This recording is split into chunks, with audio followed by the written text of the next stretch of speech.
I'm about to end the 1700X's whole career.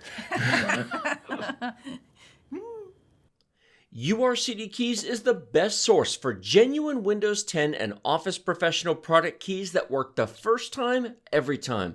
Get 20% off normal prices using our discount code BST for Byte Size Tech and the link in the video description below. Afterglow comes in with a question. He says he currently has a Ryzen 7-1700X and he's getting terrible performance playing Elden Ring and wants to upgrade his CPU and wants to know what he should upgrade to. He asks, should I buy a 5700X or a 5800X?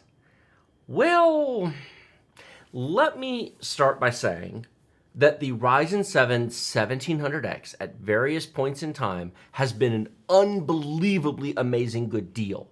I remember a couple years ago, it dropped to just $149 at one point. It's been below $200 at various points back when it was still a current chip. It obviously is not anymore. And 8 cores and 16 threads back in 2017 when it launched it launched at $399, but very quickly it was available for less. And then it dropped down to $300, then down to $200. And then we actually did a dedicated live stream when it was a Black Friday special for $149. How many of you think $149 for an 8-core, 16-thread chip that is not Bulldozer, is actually, look at that, have 16 threads, but you know what I mean, is actually a pretty good deal. Having said that, the world moved on. That chip's IPC isn't that great. The cache latency is not that great. And in modern games, it can actually feel quite sluggish because of the fact that it was just barely good enough at the time. And of course, at the time, Intel's 4-core, 8-thread chip, the 7700K, didn't have the multi-threaded performance, but it definitely beat it in single-threaded performance. Now AMD's caught up there. They're about neck and neck with modern chips, but that was its greatest weakness. And beyond just the cache latency and the core-to-core latency and just general IPC, which was much better than the FX series, wasn't as good as Intel and certainly doesn't hold a candle to Zen 3 today. The other problem, which we all kind of lived with back in 2017, but today there's just no room for this level of nonsense, was the 300 series motherboards. Most likely, but depends on when he bought it, what deal he got. Maybe he put it on a 400 series, he didn't say. But most people with a 1000 series chip are going to be on a B350 or an X370 board. Those were rough. The 400 series was an improvement. The 300 series had all kinds of issues. In fact, multiple boards from multiple companies. A good example is the ASRock X370 Gaming X. I had one. I benchmarked with it. They had design faults, and they got retired early and got reissued with a revision board because, for example, that ASRock board would never, no matter what RAM you used, even Samsung B-Die, the Flare X custom RAM, nothing you did whatsoever would ever let the RAM run at 3000 megahertz or faster. It was always below that. We had a lot of problems with RAM on that. And there was all kinds of problems with RAM, and there was problems with boost speeds and problems with there was a lot of issues with that. You have to remember, back in 2017, AMD was this close to bankruptcy. And they were they had to outsource their chipset to AS Media. AS Media, the lovely company known for all the garbage SATA expansion cards that you buy for $15 on Amazon. I don't have a high opinion of AS Media. So they made the 300 and 400 series chipset, but AMD actually made the 500 series. The 500 series is a way better chipset than the 300 and 400 series for a variety of reasons. Better compatibility. I just have had no problems with it. RAM works great. Everything works great. They really got it right. A lot of tech reviewers, myself included, gave AMD a bit of a pass. I mean, I talked about the problems with the launch chipset, and I talked about the RAM issues. But back in 2017, we needed AMD to succeed so badly because otherwise we'd be left with Intel and it would just suck. Yeah, we wouldn't have what we have today. No. I mean, and you even said at the time, this is the most important launch in 10 years. And all the stuff that's happened in the past 5 years would not have happened if AMD had not done what they did. So thank you, AMD. Thank you, Dr. Lisa Su and her team. Competition is a good thing. Monopolies are awful. I've seen so many people in the past 5 years say, well, AMD is awesome. Intel should die. If Intel died, AMD would just become Intel. AMD would do the same thing that Intel did. They wouldn't need to have all this improvement. These are large publicly traded corporations. They don't love you. Please don't love them back. Anyway, moving on from that. So most likely people with the 1700X have older, slower RAM, probably 16 gigs because that would have been way common back then. Very common. They might or might not have an NVMe boot drive, and if they do, it's a very small one. That would have been 250 gigs back then would have been common. Maybe a SATA drive, who knows. The motherboard, those motherboards are iffy at best. They can work, but here's what it comes down to. You don't need to upgrade. You need to replace it. You need to replace your chip, your board, Whole new system. and possibly your RAM.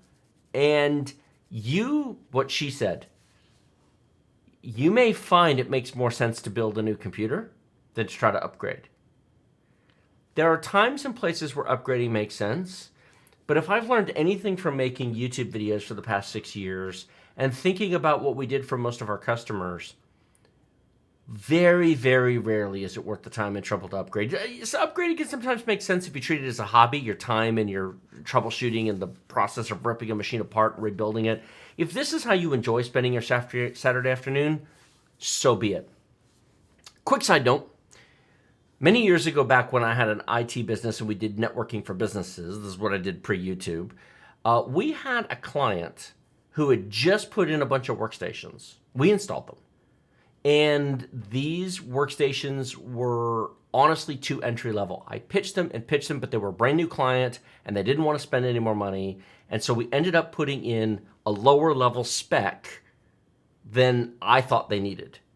But it was what their budget could afford. And they're like, well, this should be fine. People have been using these for a while. What's wrong with this? Yes, they have been using it for a while. These came out 2 years ago and you want to install them today. But I couldn't get them to understand that half the money they were spending was the install and setup cost, not the hardware cost. 18 months later, when they were running into all kinds of performance issues and all kinds of complaints that their brand new software they had just spent a bunch of money to have installed, they upgraded their software they were using, they upgraded their printers, they upgraded the network, and yet they put in 2-year-old CPUs that we got at a budget price. We went in and replaced all their machines again with what they should have put in the first place. And then a bit more because it had moved up from there. And that is a great example of if you're cheap, you just spend it twice. And, in retrospect, I should have been glad they did that because they paid me for the labor twice. They spent so much money they didn't have to if they had just done it right in the first place. If you upgrade a Ryzen 7-1700X on a B350 board, and you look at your RAM and your storage and your power supply and your CPU cooling. Are you using, a Wraith Spire cooler from 2017 and now you want to put a more powerful CPU on there? Yeah, it'll probably be fine, but a 5-year-old SSD isn't what you should be booting to today. It's a lot slower than modern SSDs, and it's smaller than modern SSDs. And Windows and programs have gotten bigger. And 16 gigs might have been okay in 2017. I still think 32 made sense back then, but we'll leave that issue aside. It definitely is not acceptable today. And so now what you're really looking at is, what are you keeping? Maybe your graphics card, but whatever graphics card you find acceptable with the 1700X isn't going to be acceptable with a new chip. And if you've already upgraded your graphics card, fair enough. You're keeping your case. Maybe, depending. Maybe your power supply. Maybe your CPU cooler, because maybe they bought an Octua NHD15 back then, in which case it's totally fine. Correct. And not much else. You're kind of replacing most of it.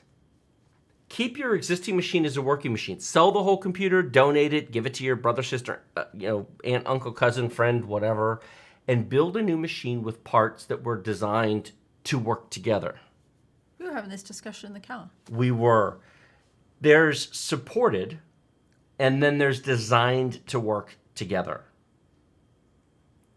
AMD has announced with this new 5700X that they are releasing the codes and encouraging all the motherboard makers to go back and release BIOS updates to get Zen 3 to work on all the boards, 300 series, 400 series, everything. When the Zen 3 chips first launched, they didn't plan to do this. And they got a lot of pressure, and they kind of sort of said, okay, well, a limited selection of boards will be supported, or we'll release beta BIOSes, and it was all a bunch of half-hearted effort. It kind of sort of works, but I have done a lot of upgrades. And I don't mean 2 or 3. I mean 20, 25 Ryzen upgrades in the past 18 months. A lot of machines around the office. I've got a bunch of 300 and 400 series motherboards. Going one gen up is usually not a problem. Putting a 2700X on a 300 series board, I haven't had a problem doing that.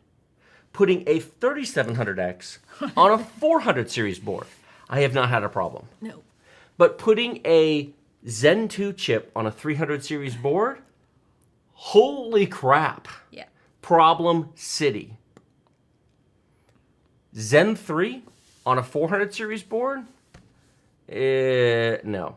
In fact, I've bought several B550 boards, so as I replace my older chips, I'm replacing the boards. I actually, just a week ago, sold a B450 gigabyte Aorus board, used, for, I think it was $80 or $90. And I replaced it with an ASRock B550 Steel Legend that I paid $120 for. I think I got $70 for the board after shipping. So I paid $50 to go from a 4-year-old motherboard.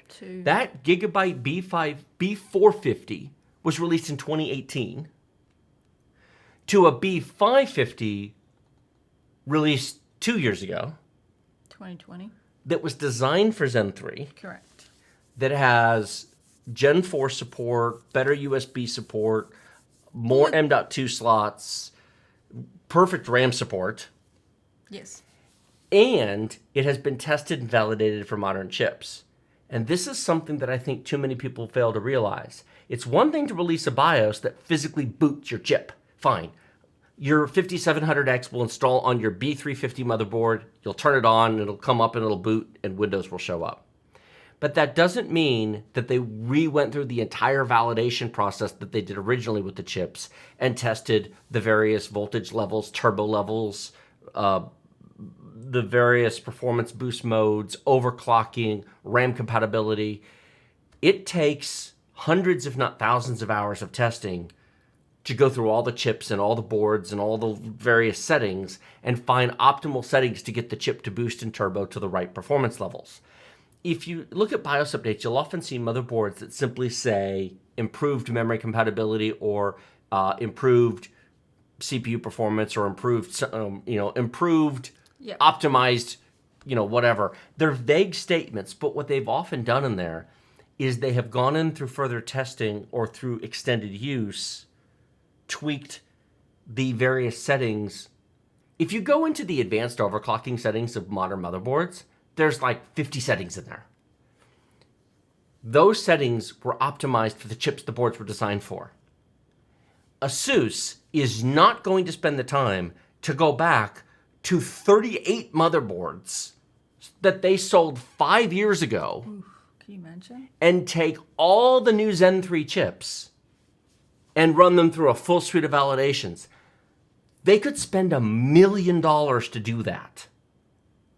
Raise your hand if you think they're going to spend $1 million to get maximum performance out of a chip sold today that they make no money on to work on a motherboard they sold 5 years ago that they've long since recognized the revenue from.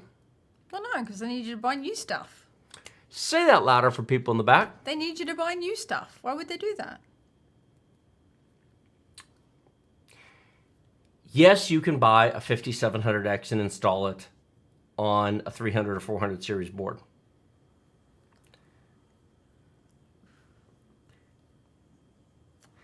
Is $50 worth the fuss? If you can sell your existing board for $50 to $100, depending on what board you have, And you could buy a new board for between $100 to $200, depending on how fancy you want a board. In fact, speaking of which, Newegg actually has an amazing deal today. This, if you've got a 300 series board and you want to buy a Zen 3 chip, seriously? Oh, yeah, the Excuse me. MSI Mag B550 Tomahawk for $170, but there's $10 off. So $159, $160 for a B550 Tomahawk. These are awesome boards, perfect compatibility, absolutely designed for Zen 3, no fuss experience, Gen 4 PCI Express support. If you can sell your existing board for half the price of this,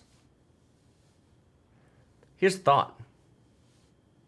You could sell your current CPU, your current motherboard, and your current RAM as a matched working set. This all works together. This was issued in the same year. This is fully compatible. Yep. Drop in, ready to rock. Maybe even sell the SSD that's installed with it because it was appropriate for that. Yep. And then you get a new motherboard, a new CPU, new RAM, and a new SSD. And guess what you've just built most of, except for the graphics card? A new computer.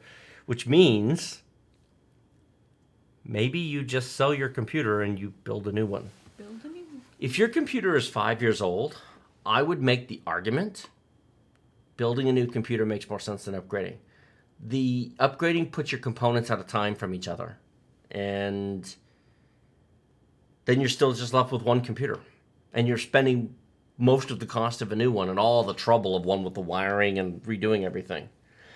So then the question becomes, because this has now gotten very long at this point. I'm sorry, this is not exactly a byte. This is a megabyte. This is a megabyte. What do you buy? And the simple answer to that is if you bought an 8-core CPU in 2017, tell everybody in the audience how many years ago that was? 5. Should they be buying an 8-core chip in 2022? No, not when consoles are already 8 cores. If any of you bought an 8-core chip 5 years ago and somehow think an 8-core chip makes sense today, I got a bridge in Brooklyn to sell you. If your new CPU doesn't have 12 cores, you're nuts. The i7 12700K is $365. Yep. It is $65 more than a 5700X. It is. It is 12 cores, 20 threads, higher IPC, higher per core performance, higher multi-threaded performance, superior in every respect. There's nothing a 5700X does better, single, multi, anything, than an i7 12700K. And the i7 12700K has an upgrade path if I don't really think you should upgrade because you should build the computer you need, keep it for several years, and then replace it all. But if you want to, there's an upgrade path. AM4 has no upgrade path. But if you want to be on AMD for whatever reason, you hate Intel, you just whatever, that's fine. Ryzen 9 5900X is $450 right now. 12 cores, 24 threads, Zen 3, double the on-chip cache, 70 megabytes of cache. And while that's more than 365, that's somewhat made up for by the fact that the motherboards are a bit cheaper. So they both kind of end up costing pretty close to the same amount of money. I don't think it matters which one you buy, but if you were a 1700X buyer 5 years ago, you should have 12 cores today. That doesn't mean everybody has to have 12 cores today, but that person should have 12 cores today. Yeah. Makes sense. Just like the person who bought 4 cores back when 2 was common should still be on 4 cores. You know, some people are mid-level users, some people are premium users, some people are basic users. Somebody who bought a 1700X 5 years ago is not a basic user. Correct. And they need to keep up with the times. You would think. It almost might not be overkill if you just want to sort of be done. And if you do go AMD, you could almost make the argument. The 5900X? The 5950X. Oh, for 16? And just, you know, spend the extra money. They're $600. Yep. But it's... Well, you'll get to skip a lot of mess. It's $150 more. But then you can just go, I have the best CPU this platform will ever support. Yep. However, when somebody's asking about a $300 chip, the minute you start talking about $600 chips, I think you lose a lot of people. Yes. Which is the only reason it wasn't my first answer. Using that same argument, you could also go with an i9-12900K, which is now below 600. That's true. There's a promo code at the moment. It's like 585. That's 16 cores, 24 threads. Or if you've waited this long, Raptor Lake is coming in a few months, and it will be 24 cores, 32 threads on the i9, and 16 cores, 24 threads on the i7. The i7-13700K launching in 4 months, 5 months, will be faster than an i9-12900K. The i7 will be 16 cores this year in 2022.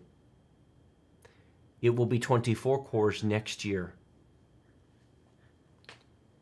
And people want to buy 6 and 8 core chips today.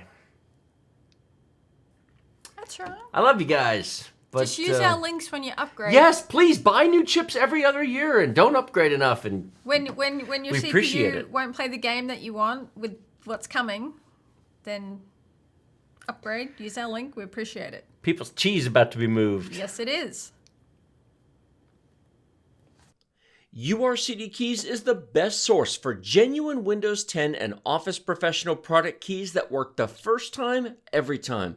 Get 20% off normal prices using our discount code BST for Byte Size Tech and the link in the video description below.